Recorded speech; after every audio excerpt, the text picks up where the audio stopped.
வணக்கம் நண்பர்களே. இன்று நாம் பீர்பால் கதைகளை பார்க்க போகிறோம்.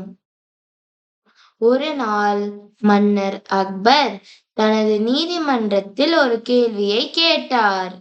அது நீதிமன்றத்தில் இருந்த அனைவரையும் குழப்பத்தில் ஆழ்த்தியது.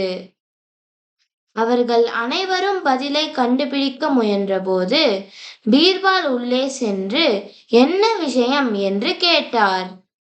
அவனிடம் கேள்வியை சொன்னனர். நகரத்தில் எத்தனை காகங்கள் உள்ளன என்பதுதான் அந்த கேள்வி. பீர்பால் உடனடியாக சிரித்து அக்பரிடம் சென்றார். பீர்பால் பதிலை அறிவித்தார். நகரில் 21,523 காகங்கள் இருப்பதாக அவன் சொன்னான். உங்களுக்கு எப்படி பதில் தெரியும் என்று கேட்டபோது பீர்பால், உங்கள் ஆட்களிடம் காகங்களின் எண்ணிக்கையை என்ன சொல்லுங்கள். அதிகமாக இருந்தால் காகங்களின் உறவினர்கள் அருகிலுள்ள நகரங்களிலிருந்து அவற்றை பார்க்க வர வேண்டும்.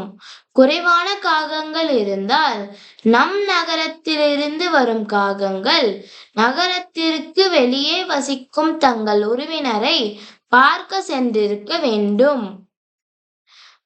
பதிலில் மகிழ்ச்சி அடைந்த அக்பர் பீர்பலுக்கு ஒரு ரூபி மற்றும் முத்து சங்கிலியை பரிசளித்தார். கதையின் கருத்து: உங்கள் பதிலுக்கான விளக்கத்தை வைத்திருப்பது பதிலை கொண்டிருப்பதை போலவே முக்கியமானது. புத்திசாலித்தனமாக சிந்தியுங்கள். நன்றி.